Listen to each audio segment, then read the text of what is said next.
유교는 제사가 예배예요. 유교에서는 제사가 예배입니다.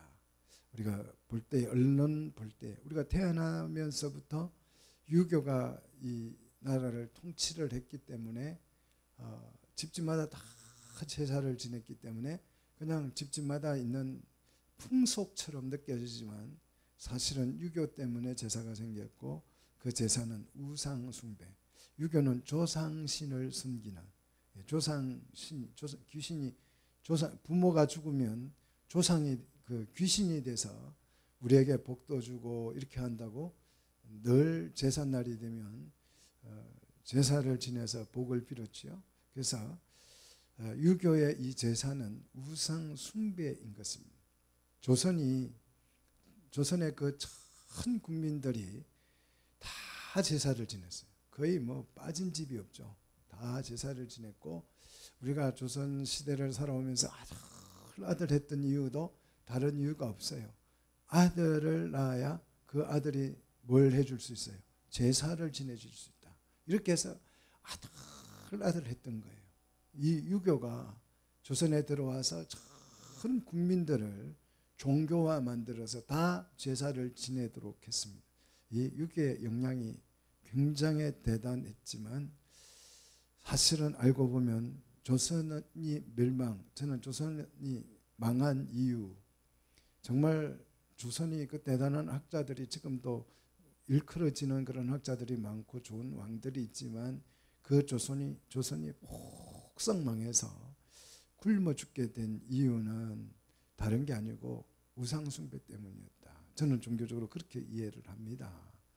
북한도 참 잘 살았어요. 유물론을 해서 공산주의를 해서 못 사는 거이기도 하지만, 하나님 입장에서 보면, 성경적 관점에서 보면 그 북한 전역에 그 김일성 우상이 그냥 얼마나 많은지 몰라요.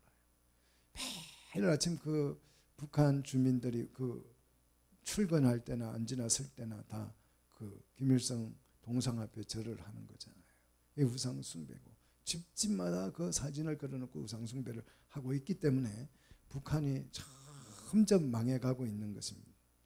자, 조선은 이렇게 우상 숭배로 멸망을 했지만 여전히 우리 가운데에 이 제사라고 하는 것이 아주 대단하잖아요.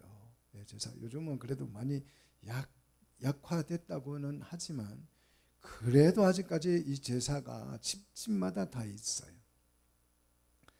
자, 이렇게 조선이 우상 숭배로 인하여서 망해갈 때쯤 이 조선에 하나님께서 선교사들을 보내서 복음이 들어왔어요. 복음이 들어와서, 자, 이 복음이 선포되게 되니까 이 어둠의 흑암의 권세인 이 제사 숭배와 우상 숭배와 엄청난 갈등을 일으켰죠. 이 다른 것 때문에 복음을 우리 조선 사람들이 저항하고 미워하고 싫어한 게 아니고, 단지 이유는 제사 때문이에요. 제사를 예수 믿으면 안 지낸다, 이런 불효막심한 것들 해서 조상신을 모르는 이 나쁜 놈들, 서양 귀신이라고 부르기까지 하면서 이 조선의 백성들과 복음이 아주 충돌을 했습니다. 그 이후 이제 그리스도인들 사이에서는, 예수를 믿고 복음을 듣고 교회에 나온 이 성도들 사이에서는, 그러면 이 제사 음식을 우리가 먹어야 되느냐 말아야 되느냐, 이 문제로 교회 안에 참 많은 갈등이 있었어요. 제사 음식 먹어야 할까 말아야 할까. 어떤 분은 제사 음식 만드는 것도 안 돼, 또 어떤 사람은 먹어도 괜찮아, 괜찮은 거야, 먹으면 뭐 어때서, 음식인데 뭐 이렇게 해가지고 교회 안에도 굉장한 갈등이 있었습니다. 여러분은 어떤 쪽입니까? 제사 음식을 먹어도 괜찮을까요? 그와 같은 갈등이 우리에게만 있었던 게 아니고, 오늘 성경에 보니까 고린도라고 하는 도시에도 그런 문제가 있었죠. 고린도라고 하는 도시는 굉장한 우상의 도시죠. 거기에는 뭐 우상이 얼마나 많은지, 조선만큼이나 많았던 도시입니다. 그 우상이 많은 이 고린도의 도시에 제사장들이 제사를 지내고 남은 그 고기들, 그 사람들 꼭 돼지고기나 이런 거 가지고 제사를 지내잖아. 양이나 소를 가지고 제사를 지냈는데 그 제사장들이 먹고 남은 그 고기, 제사장들이 먹고 남을 만큼 많은 제사를 드렸겠죠. 그러니까 그 제사장들이 먹고 남은 고기들이 엄청나게 시장으로 들어와서 팔렸어요. 그러면 일반 사람들은 그게 제수용 고기인지 아니면 일반 정육인지 구분이 안 돼요. 그냥 아무거나 갖다가 사다 먹는 거죠. 그런데 고린도에도 복음이 들어가고 나니까 이제 초신자들이 교회에 나와서 시장에 가서 때로는 그 제육용 고기도 사다가 구워 먹고 또 일반 정육도 이제 구별 없이 갖다 먹는데 이것을 이제 유대교에서 개종을 한 그리스도인들이 보고 깜짝 놀라는 거예요. 어떻게 하나님의 백성이 이렇게 예수 믿고 복음으로 하나 되어서 구원을 받은 이 하나님의 백성이 우상 앞에 제사를 지냈던 그 음식을 먹을 수 있느냐 하는 거죠. 자, 성경은요, 정결한 음식과 부정한 음식을 구분합니다. 그렇죠? 정결한 음식과 부정한 음식을 구분하는데 유대교에서는 이 예수 그리스도께서 구원하신 후에도 여전히 이 정결한 음식의 규례를 따라서 부정한 음식은 먹지 않았어요. 이와 반대로 영지주의의 영향을 받은 그리스도인들은요, 구원을 받으면 우리의 영혼이 구원을 받았까 이미 구원을 받았기 때문에 우리는 자유다. 우리 그렇잖아요. 우리가 한번 회개를 했다고 한다면 우리 죄를 과거의 죄, 현재의 죄, 미래의 죄까지 우리 주님이 다 통틀어서 용서하셨다. 죄 사함을 받아도 십자가에 죽으심으로 말미암아서 우리의 모든 죄는 미래의 죄까지 다 용서를 받았다. 그렇게 해서 자유를 주장하는. 더 이상 이제 우리가 구속될 필요, 구원받았으니까 더 이상 이런데 매여 살 필요가 없다. 그런 영지주의의 영향을 받은 사람들은 우상의 제물을 먹어도 상관없다. 이렇게 주장하는 사람. 유대교에서 개종을 한 사람들은 예수를 믿어도 구원을 받았어도 성경에 정결 음식 규례가 있기 때문에 그거는 먹어서는 절대 안 된다. 이 두 가지 사상이 고린도에 있는 교회 안에서 충돌을 합니다. 자, 이 충돌이 분쟁이라고 하죠. 분쟁은 교회를 세운다, 무너뜨린다. 무너뜨리는 거죠. 그리하여서 그리고 여기서 우리의 고민은 뭐냐? 이런 충돌이 일어날 때, 이런 사상들이 충돌할 때에 이 갈등을, 이 분쟁을 어떻게 처리할까 하는 거예요. 어떻게? 교회 내부의 갈등을 어떻게 처리할까? 이걸 잘 처리를 우리가 못하면 그 교회는 무너지는 거죠. 가정도 마찬가지예요. 가정도 갈등이 있을 때 그 갈등이 얼마나 중요하냐가, 얼마나 굉장한 갈등이냐, 이게 중요한 게 아니라 그 갈등을 어떻게 처리하느냐에 따라서 부부가 서기도 하고 무너지기도 하는 것처럼 교회 안에도 갈등을 어떻게 해소하는가, 이게 굉장히 중요한 거예요. 그래서 오늘 말씀의 주제는 이 갈등을 어떻게 처리할 것인가. 자, 신앙적으로 어떻게 갈등을 해소할 것인가. 여러분의 가정이든 교회든 직장이든 이 갈등을 믿음으로 잘 해결할 수 있는 은혜가 오늘 말씀을 통해서 임하기를 축복합니다. 자, 우리 제사 음식 먹어도 돼요? 먹으면 안 돼요? 아마 여기에도 두 종류일 거예요. 어떤 사람은 먹어도 괜찮다, 어떤 사람은 먹으면 안 돼, 이렇게 절대 먹으면 안 돼, 이런 분도 있을 것입니다. 네, 여러분은 어느 쪽이세요? 먹자는 쪽입니까? 아니면 먹지 말자는 쪽입니까? 아무거나 먹어도 괜찮다라고 생각을 하시는 분은 어쩌면 영지주의의 영향을 받은 성도다. 나도 모르게, 나는 영지주의가 뭔지 모르지만 몰라도 영지주의의 영향을 받은 거예요. 절대 먹어서 안 된다. 그러면 유대교의 영향을 받은 것입니다. 자, 먹어도 된다면 아무거나 먹어도 되는 겁니까? 또 먹지 말아야 된다면 절대 절대 먹어서는 안 되는 것입니까? 그러면 이제 예를 들어서 무슨 상황이 생겨서 굶어 죽게 생겼어요. 그럴 때 제수용 음식이 많이 있어요. 그거 먹으면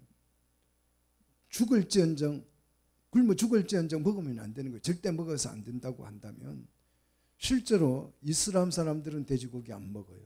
그래서 터키에서 지진이 났는데 먹을 게 없었어도 이분들이 라면을 갖다 주면 라면을 안 먹었어요. 왜 안 먹었는 줄 아십니까? 라면 스프에 뭐가 들었어요? 돼지고기 기름이 들었다고. 안 먹었어요. 절대 먹었어도 안 된다면 그런 거예요. 또 아무거나 먹어도 괜찮다 그렇게 주장을 한다면 아마 영지주의의 영향을 받은 것입니다. 여러분은 이 문제를 어떻게 생각하십니까? 또 그렇다면 먹어도 되나 안 먹어도 되나 여기에 대한 기준, 성경적 기준은 뭐냐? 오늘 이걸 여러분이 찾아가야 될 줄로 믿습니다. 이 기준은 꼭 음식에만 관련된 내용이 아닙니다. 지금도 구원파는 영지주의의 영향을 받아서 어떻게 말합니까? 제가 다 사함받았기 때문에 두 번 다시 회개할 필요 없다.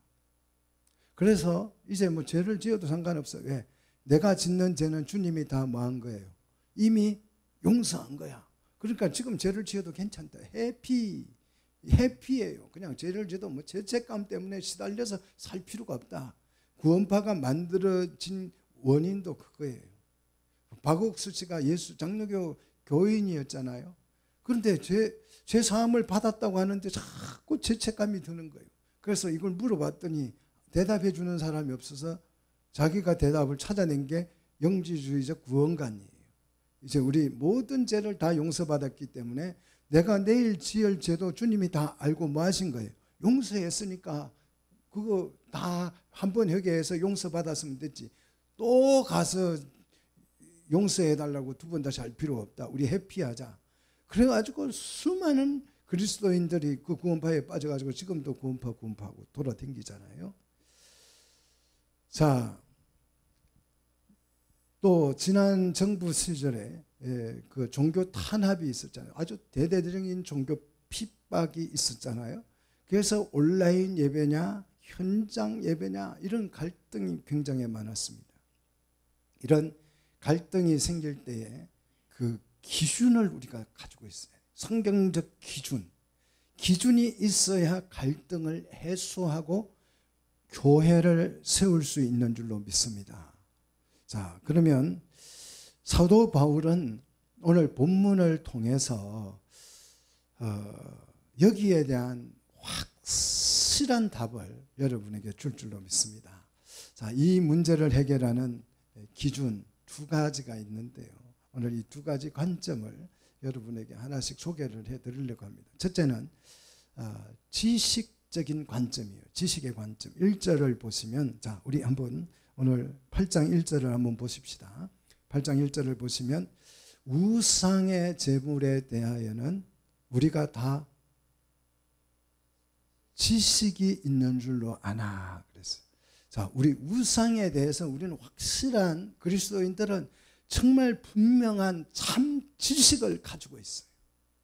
우상의 제물에 대해서 어떤 지식을 가지고 있느냐? 4절. 자, 4절 같이 읽겠습니다. 4절입니다. 그러므로 우상의 제물을 먹는 일에 대하여는 우리가 우상은 세상에 아무것도 아니며 또한 하나님은 한 분밖에 없는 줄을 아노라 그랬어요. 안다. 뭘 알고 있어요? 우상의 제물을 먹는 일에 관하여서는, 자, 이 먹는 일을 두고 생각할 때에 우상은 뭐다? 세상에 아무것도 아니다라는 거예요. 우상은 아무것도 아니다. 여러분, 제가 그 군대를 갔다 와서 이제 전도하러 이렇게 하동 그 골짜기를 이렇게 다니는데 어디 가니까 바위 밑에 그 샘물이 이렇게 조금씩 솟아나는데 거기 갔더니 누군가가 돌부처를 딱 그 주먹만한 인형만한 돌부처를 갖다 놓고 촛불을 켜놨어요. 그래서 기가 막혀서 머리를 이렇게 들었더니 이 돌부처가 물을 먹어서 그런지 목이 똑 떨어져요. 목이 뚝 떨어져요. 우상은요, 아무것도 아니에요. 아무것도 아닙니다. 정말 아무것도 아니에요.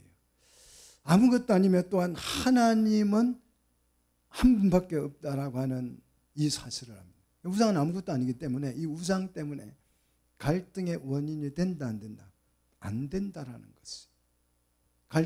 이 우상 때문에 뭐 갈등할 이유가 전혀 없다. 그냥 우상의 제물이든 뭐든 그냥 무시해도 괜찮다. 오직 이 세상의 신은 하나님 한 분밖에 안 계신다. 이 분명한 우리는 진짜 참 지식을 우리는 가지고 있습니다. 그러면 이 참 지식, 정말 하나님 한 분만 참신이라고 하는 이 엄청난 지식, 여러분 하나님만 유일하신 하나님인 줄 믿습니까? 그러면 이 엄청난 지식을 가진 거예요. 엄청난 지식을, 이 정말 엄청난 이 정확하고 참된 이 참 지식, 이 지식으로 교회 갈등의 원인을 해결할 수 있을까요? 이 지식이 있다고 해서 해결이 될까요? 안 된다는 거예요. 이 지식으로는. 왜 안 되냐? 이 지식에는 부작용이 조금 있어요. 어떤 부작용이 있는지 1절 중반쯤 한번 보십시오. 지식은 어떻게 만든다고요? 우리를 교만하게 한다는 거예요. 지식은 교만하게 해요. 지식은 편견과 교만을 만들어내는 것입니다. 그러므로 지식만 있다면 2절 만일 같이 읽겠습니다. 만일 누구든지 무엇을 아는 줄로 생각하면 아직도 마땅히 알 것을 알지 못하는 것이다. 정말 내가 뭔가를 좀 알고 있다.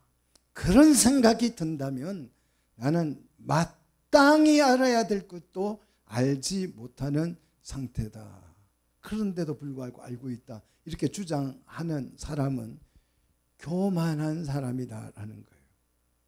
자, 우리의 지식은 사실 알고 보면 가장 기본적인 것도 알지 못하는 그런 한계가 우리 지식에는 있습니다. 우리는 이 사실을 스스로 인정하셔야 돼요. 내가 조금 안다고 해서 내가 뭘 다 아는 것처럼 얘기하는 것은 교만입니다. 그 교만이 오늘 깨어지는 역사가 일어나기를 축복합니다.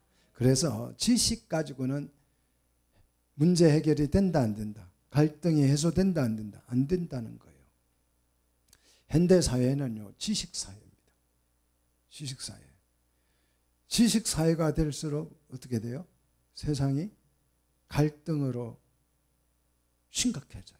한번 보세요. 후쿠시마 그 무슨 오염수를 처리한 물을 바다에 보내는 거 가지고 대한민국에서 이 세계에서 우리나라만 이 문제 가지고 지금 고민을 갈등을 하고 있다고 그러죠. 어느 나라도 이런 고민을 뭐 중국도 안 하고 북한도 안 해요. 근데 우리나라만 지금 이 야단을 치고 있는데요. 이 지식이 우리를 어떻게 합니까? 갈등을 일으키게 하는 것이에요. 내가 무엇을 아는 줄로 생각한다면 우리는요, 겸손해져야 돼요. 나는 기본을 아직 모르고 있다. 이게 스스로 인식이 자신에게 되어야 합니다. 왜냐하면 진짜 아는 사람, 진짜 정말 온전히 아는 사람, 정말 알아야 될 기본적인 것을 제대로 아는 사람은요, 안다고 말을 하지 않습니다. 진짜 아는 사람은 이해하고 동정하고 안타까워하고 하지 정죄를 하지 않습니다. 예를 들어서 성수주일에 대해서 우리 한번 예를 들어봅시다. 어느 집사님이 성수주일에 대한 지식을 가지고 있어요. 그런데 다른 집사님은 이 지식이 없어가지고 성수주일을부터 결석을 했다고 생각합시다. 자, 성수주일이라고 하는 지식을 가진 사람은 그 지식을 가지고 주일 성수를 하지 못한 성도를 정죄합니다. 왜 주 집사가 돼가지고 장로가 돼가지고 아니 목사가 돼가지고 아니 권사가 돼가지고 왜 주일 성수를 안 한대 하고 판단하고 정죄해요. 근데 이 지식은 잘못된 지식이다라는 거예요. 성수주의를 못한 집사님에 대한 진짜 지식을 가진 사람은 그 집사님을 정죄하는 것이 아니고 어떻게 해요? 이해하고 안타까워하고 긍휼히 여기는 것이 하나님이 그러는 거예요. 하나님이 우리에 대한 진짜 지식을 가지고 있기 때문에 우리를 보면 어떻게 하셔요? 안타까워하셔서 누구까지 주신 거예요? 독생자까지 내어주신 거예요. 얼마나 안타까웠으면. 이게 진짜 지식이라는 거예요. 자, 그래서 지식은 교만을 만들어내요. 자, 뒤에 이제 계속해서 이 지식에 대해서 지식이 교회를 세울 수 없다라는 사실을 이제 살펴보겠지만, 지식은 이렇게 교회를 온전히 세울 수 없고 부작용이 있다라는 거예요. 자, 두 번째 관점인 이제 이 사랑의 관점이 필요합니다. 자, 1절 끝에 보니까 사랑은 뭘 세운다? 네, 덕을 세운다. 원어를 보시면 덕이라는 말이 없어요. 사랑은 세운다라고 되어 있어요. 자, 이 세운다라는 단어는 짓다 또는 다시 세우다, 설립하다, 건축하다, 이 건축 용어지요. 자, 그럼 뭔가를 건축한다는 거예요. 사랑이. 그러면 이 건축은 뭘 의미하느냐면 교회를 의미하죠. 우리는 교회를 건축에 관심이 있잖아요. 오늘 우리가 교회를 세워야 될 줄로 믿습니다. 상대 교회가 서야 될 줄로 믿습니다.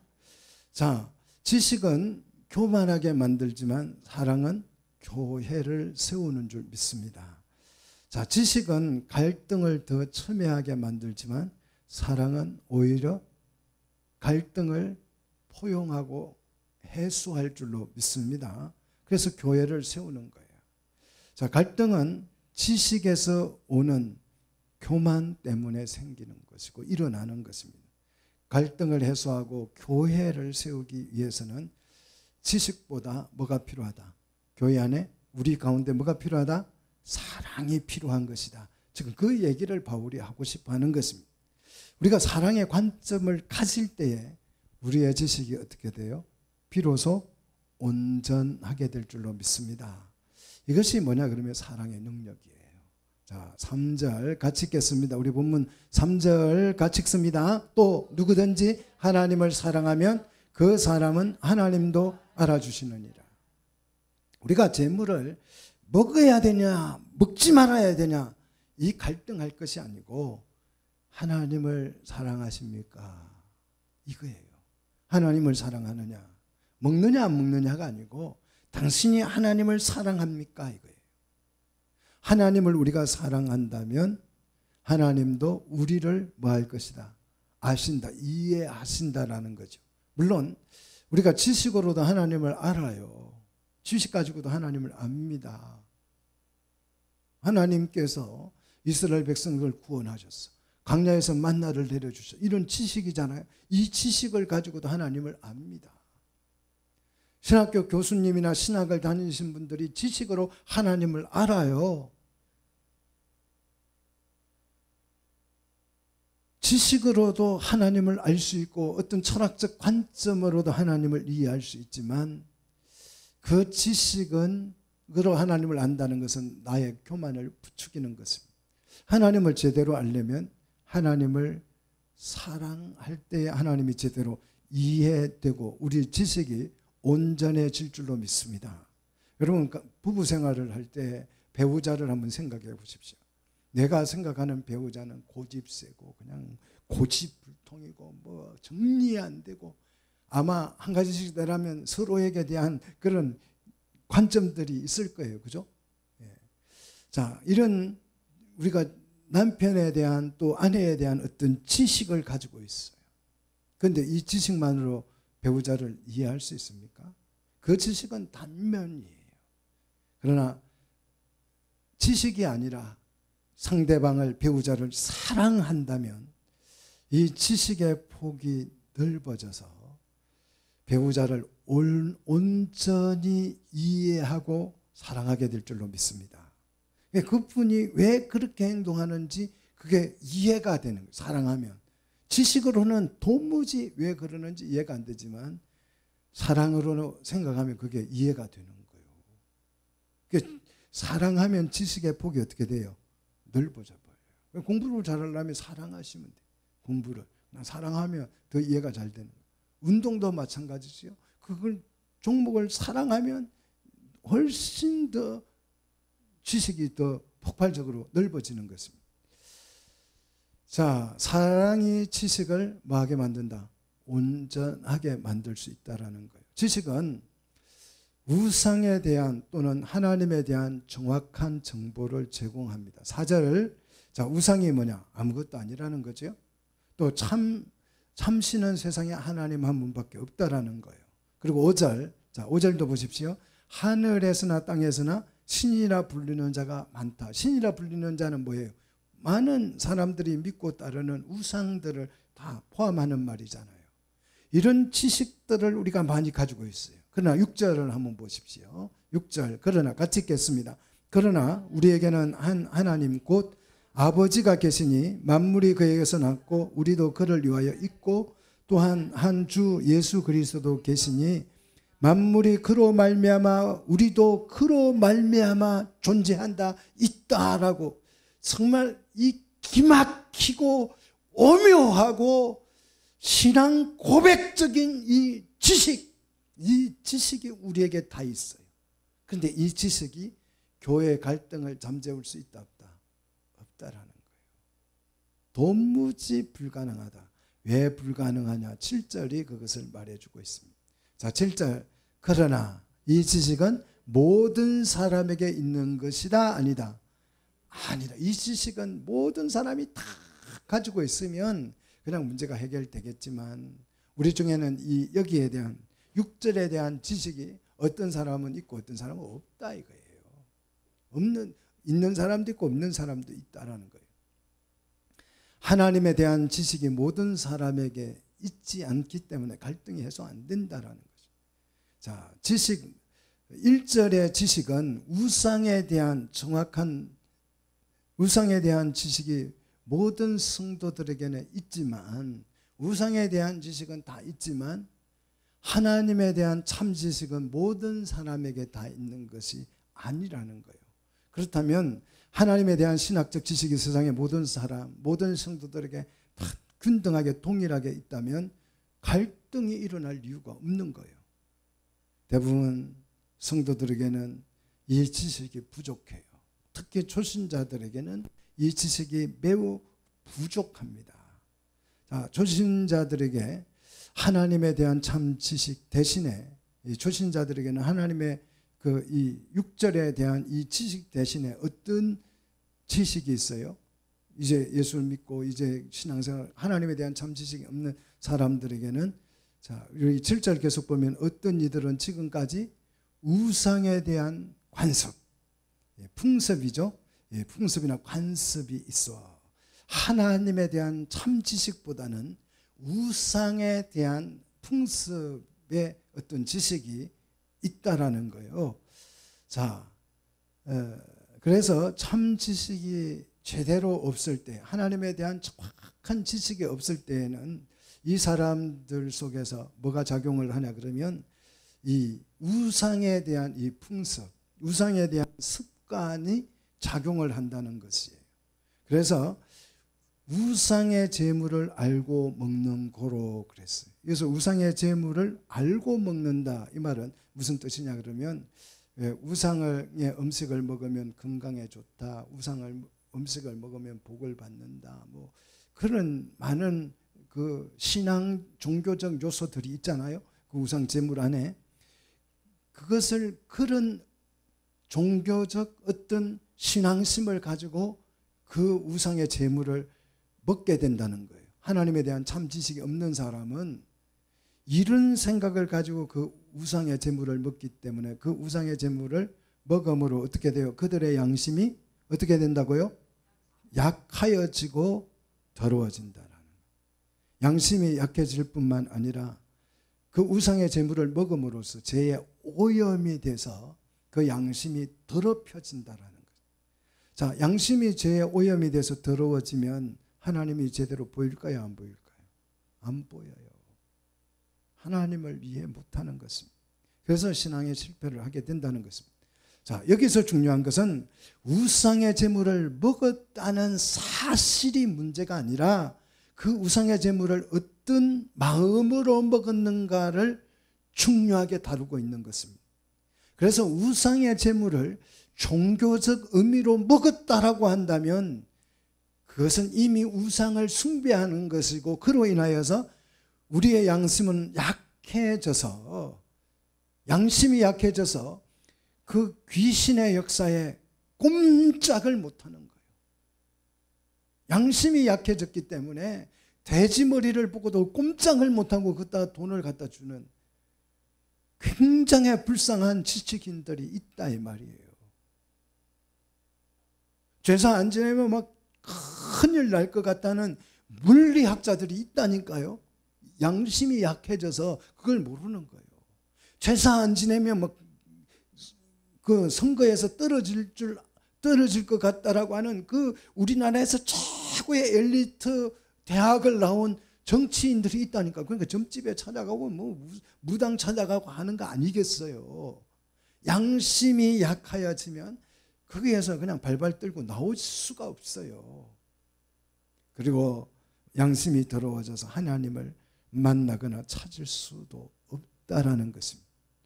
자, 우리나라에도 이런 풍속들이 지금도 여전히 남아있잖아요. 예를 들어서 동지 팥죽. 여러분 동짓날 뭘 먹어요? 팥죽을 먹잖아요. 팥죽. 나는 팥죽이 좋아. 그래서 동짓날 먹는 건 아무 상관이 없어요. 그런데 그게 종교적 의미가 담겨 있잖아요. 자, 경상도에서는 팥죽을 왜 동짓날 먹냐 그러면 삼신과 성주에게 빌면 그 병을 다 고쳐준다는 거예요. 팥죽을 먹으면.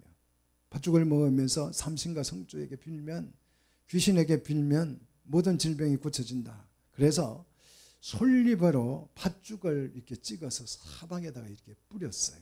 꼭 6월절 같은 기분이잖아요. 그러니까 6월절에 그런 사상들이 죄의 오염이 돼가지고 이런 식으로 나타나는 거죠. 경기도 지방에서는 사당에 차례를 지낸 후에 집마다 이 팥죽을 한 그릇씩 떠놨었어요. 그러면 전염병을 막아준대요. 우물에 넣으면 물이 맑아지고 병이 없어진대요. 이런 미신들이 팥죽 안에 들어있습니다. 자, 이런 미신을 따라서 습관적으로 이 팥죽을 먹으면 그게 우상숭배라. 하지만 음식에는 종교적 효과가 있다 없다? 없다. 음식에는 효과가 없어요. 동짓날 팥죽하고 평일날 먹는 팥죽하고 효력이 달라집니까? 안 달라집니까? 달라지지 않아요.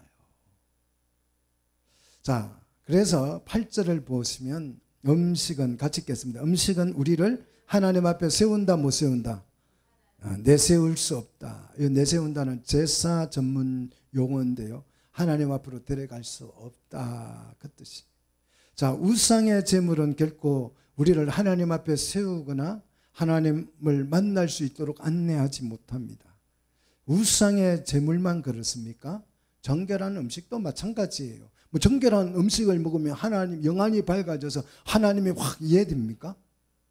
예? 돼지고기 먹으면 부정해져 가지고 하나님이 안 보이고 소고기를 꼭 먹어야 하나님이 영안이 열려서 하나님 보여요? 음식이 그것을 좌우할 수 없다라는. 음식이 우리 신앙에 영향을 미친다 안 미친다? 안 미쳐. 술, 담배도 마찬가지예요. 뭐 이거 먹는 게 우리 신앙에 영향을 미치지 못합니다. 우상의 제물을 먹지 못한다고 해서 신앙이 부족한 것도 아니고 반대로 먹는다고 해서 신앙이 좋은 것도 아니에요. 음식 자체는 효능이 따라합시다. 없다. 없어요. 하지만 음식의 신앙적 그런 효과를 기대하고 먹으면 그게 우상숭배라. 우리 양심이 어떻게 돼요? 문제가 생겨요. 양심이 문제가 생겨서 양심이 약해지고 더러워져서 우상에게 귀신에게 붙들리게 되는 것입니다. 우리 성도들은 무슨 음식이든지 자유롭게 먹을 수 있습니다. 뭐 우상에게 바쳐졌던 뭐 재물이건 또는 되새김질을 하건 말건 또 소, 돼지, 양, 뭐 뱀, 강아지 뭐 우리가 먹는데 아무 지장이 없어요. 그거 먹는 것 때문에 내 신앙이 뭐 어떻게 되고 이런 거 없습니다. 바퀴벌레를 먹는다고 해서 내 신앙이 약해지는 거 아닙니다. 그런데 왜 성경에 부정한 음식을 먹지 말라고? 그 음식 얘기가 아니에요. 하나님이 베드로를 불러가지고 베드로에게 선물을 한 보따리 줬어요. 하늘에서 베드로에게 선물을 딱 내려줬어요. 그래서 베드로가 얼마나 기대가 됐겠어. 하늘에서 막 선물 보따리가 내려오니까, 야, 내가 주님을 사랑했더니 이렇게 하나님 선물 주시는가 보다 하고 기대가 잔뜩 돼가지고 그 선물 보따리를 딱 열어보니까 그 안에 뭐가 들었어요? 온갖 버러지들이 다 들은 거예요. 벌레가. 그래서 베드로가 이 부정한 음식, 이 벌레 같은 걸 왜 나한테 주냐 하고 막 안 먹으려고 하니까 하나님이 혼을 냅니다. 내가 정결케 한 것을 네가 왜 먹지 않느냐. 먹으라. 그래서 베드로가 그걸 먹었어요. 음식이 우리를 정결케 하거나 신앙을 약화시킬 수 없다라는 거예요. 가끔 어느 기도원에 가니까 뭐 물을 떠다 먹으면 그 기도원에서는 그분이 기도해가지고 물이 나오는데 그 물을 먹으면 병이 낫는다. 그 다 미신이에요. 미신. 그게 우상 숭배입니다. 거짓에 속는 것입니다. 아마 그 프라보시 효과지요. 가짜 약도 먹으면 마치 좀 병이 덜하는 것 같은 느낌을 우리가 받는다라고 하지요. 음식은 우리 신앙생활에 영향을 끼칠 수가 없습니다. 그래서 8절 계속 보십시다. 우리가 먹지 않는다고 해서 더 못 사는 것도 아니고 먹는다고 해서 더 신앙의 조안을 쓴 것도 아니다. 훌륭한 것도 아니다. 음식은 아무 의미가 없다. 이것이 확실하다면 뭐 우상의 제물을 먹거나 말거나 논쟁할 필요가 있다 없다? 없다. 그런데 왜 갈등을 해요? 자, 바울이 지적하는 것은 음식 때문이 아니에요. 9절. 자, 9절 보십시오. 우리에게 주어진 자유를 소개해요. 자유. 참 지식은 우리에게 뭘 줍니까? 자유를 줘요. 자유를. 여러분, 우리가 하나님에 대한 참 지식을 가졌기 때문에 자유로운 거예요. 유사도 마음대로 가는 거예요. 근데 이 참 지식이 없는 사람들은 손 없는 날은 그런 날이 있잖아요. 뭐 손이 없는 날. 그렇잖아요. 그날 다 피해서 가니까 우리 예수 믿는 사람보다도 이삿짐 센터에서 그런 날은 돈을 더 어떻게 해요? 많이 불러요. 그 사람들은 참 지식이 없어서 경제적 손해를 보는 거예요. 우리는 오히려 그런 날이 더 기질이야. 할렐루야. 경제적으로 이익이니까 얼마나 좋은 날이에요. 그리고요, 우리 예수 믿는 사람은 아무 때나 이사 가요. 뭐 지하든 지상이든 동쪽이든 서쪽이든 편리한 데 갑니다.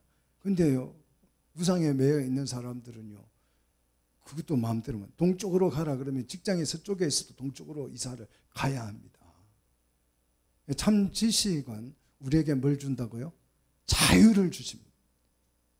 여러분, 이 자유가 굉장히 축복입니다. 보고만 해서 여러분이 선물로 받은 것이 뭐다? 자유라는 거예요. 그래서 부정한 음식이든 정결한 음식이든 우리는 그냥 마음대로 먹을 수 있어요. 유대교는 참 지식이 없기 때문에, 하나님에 대한 참 지식이 없기 때문에 지금도 돼지고기를 먹는다 안 먹는다? 안 먹어요. 우리는 소고기, 돼지고기, 뭐 두루치기, 또 삼겹살 구이, 또 통구이, 바베큐 뭐 다 해 먹어요. 그다가 또 내장도 빼가지고 곱창도 해 먹고 그냥 또 뭐 이 간이나 이런 거 빼가지고 뭐 순대도 해 먹고 또 뭐 정말 뭐 피 가지고 또 선지국도 해 먹고. 우리가 선지자예요. 선지국을 먹으니까. 선지국을 먹어야 선지자지. 아무튼 우리에게 준 자유는 굉장한 것입니다. 그런데 이 자유가, 복음을 안에서 얻은 이 자유가 악영향을 끼칠 수 있다는 거예요. 악영향을. 우리가 고민하는 것이 이 문제예요.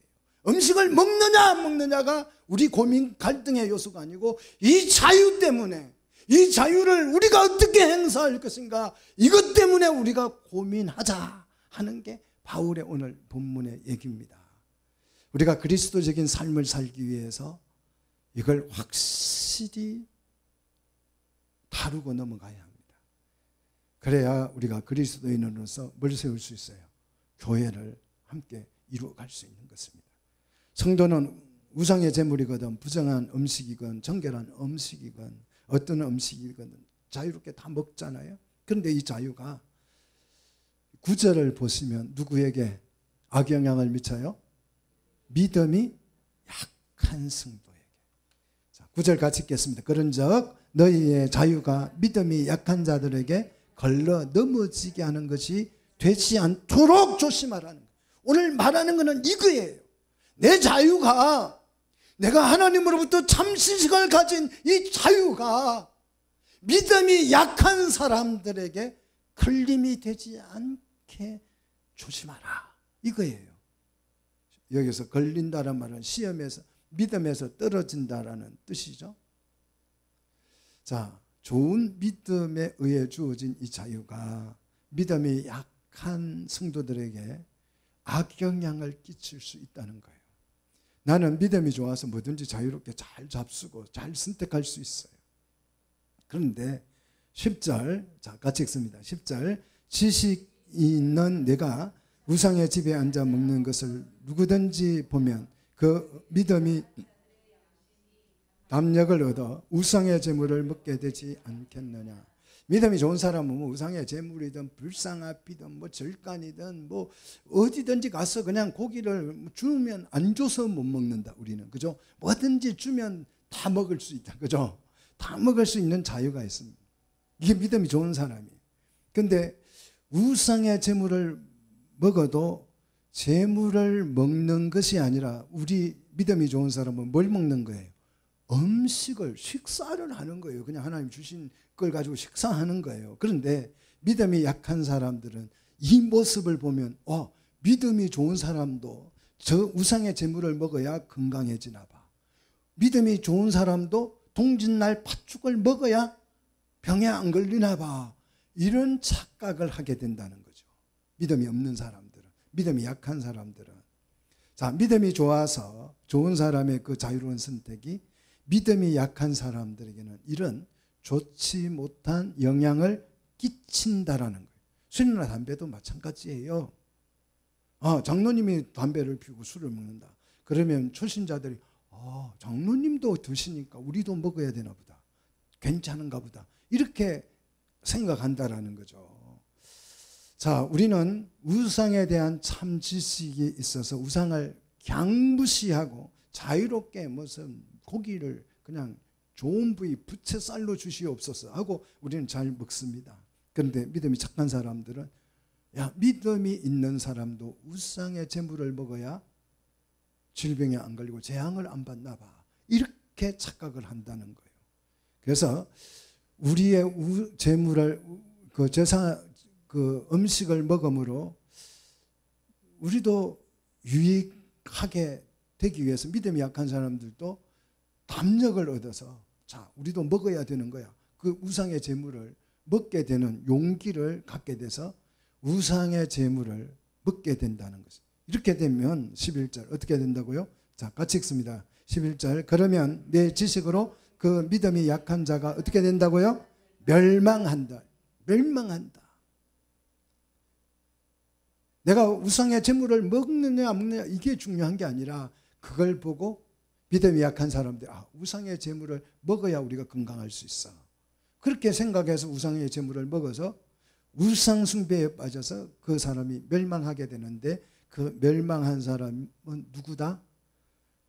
그리스도께서 위하여 죽으신 우리의 형제였다. 내가 형제를 죽인 것이다 라는 거예요. 이게 얼마나 큰 죄냐. 자, 12절 얼마나 큰 죄인지 12절 같이 읽습니다. 이와 같이 너희가 형제에게 죄를 지어 그 약한 양심을 상하게 하는 것이 곧 그리스도에게 죄 짓는 것이.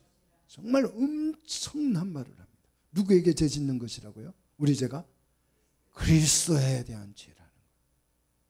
하나님을 향한 죄고 그리스도를 향한 죄라는 것입니다. 이 지식이 그리스도에게 죄를 짓는 그런 죄를 범하는 정말 엄청난 이 지식이 이렇게 작용이 될 수 있다라는 거예요. 그래서 지식이 이런 결과를 낳게 된다면, 바울의 얘기예요. 지식이 이런 결과를 낳게 된다면 바울은 결단하죠. 뭐라고 결단합니까? 13절 같이 읽습니다. 그러므로 만일 음식이 내 형제를 실족하게 한다면 나는 영원히 고기를 먹지 아니하여 내 형제를 실족하지 않게 하리라. 야, 얼마나 대단합니까? 내가 자유로운 그 참 지식을 가지고 고기를 나는 마음껏 먹을 수 있어요. 어디 가서도 뭐 제수용 고기도 싸게 싼 값에 먹을 수 있어요. 좋은 품질 좋은 고기를. 그런데 만약에 내 이 자유가 내 형제를 멸망시키고 실족하게 해서 믿음에서 떨어지게 해서 멸망에 빠지게 한다면 바울이 하는 말이에요. 나는 영원히 고기를 입에도 안 댈 거야. 우상의 재물을 나는 입에도 안 댈 거야. 이렇게 자기 자유를 스스로 뭐하고 있습니까? 박탈하고 있잖아요. 자기의 참 지식으로 주어진 이 자유, 복음으로 인해서 주어진 이 놀라운 자유, 뭐든지 마음대로 할 수 있는 이 자유를 스스로 어떻게 해요? 박탈하고 있다. 자기 스스로 고기를 나는 영원히 먹지 않겠다. 어떻게 유대인으로서 어떻게 고기를 영원히 먹지 않을 수 있습니까? 양고기, 소고기 먹어야 되잖아요. 그리고 하나님 앞에 그 구약 시대에는 그 제사를 드리면 그 하나님 앞에 드린 번제물, 그 화목제물이나 이런 걸 먹을 수 있잖아요. 그거 먹는 것도 다 포기하겠다. 그리고 이스라엘은 주식이 이런 거잖아요. 양고기, 소고기 뭐 이런 거잖아요. 근데 그거 안 먹고 살겠다. 우리 한국 사람들은 밥이 주식이잖아요. 밥 안 먹고 살 수 있어요? 없잖아요. 근데 바울은 양고기, 소고기 안 먹고 살겠다. 이렇게 말하고 있습니다. 사랑이 아니면 이런 결단 고백할 수 있을까요? 사랑이 아니면 이게 안 되는 거예요. 그런데 사랑하면 이게 가능한 것입니다. 사랑하면 가능해요. 그래서 두 사람이 결혼해서 음식 취향이 다르다가도요, 서로 사랑하면 나중에 어떻게 돼요? 아내는 남편 좋아하는 거 해주고 남편은 아내 좋아하는 거 먹고 이래가지고 나중에 똑같아져 버려요. 그런데 우리 집은 절대 안 그래요. 나는 시집 올 때나 갈 때나 똑같아. 생각해 봐야 돼요. 사랑은 이걸 다 극복해 버리는 거죠. 사랑은 도덕적, 법률적 규제보다 강한 줄 믿습니다. 진정한 사랑만이 교회 내의 모든 갈등을 다 해소하고 교회를 세워버릴 수 있습니다. 자, 우리 사랑하는 성도들이 됩시다. 사랑으로 우리 갈등들이 다 녹아지는, 그래서 교회가 온전히 우리를 통해서 온전히 교회가 세워지는 축복된 역사가 일어나기를 주의 이름으로 축원합니다. 기도하겠습니다.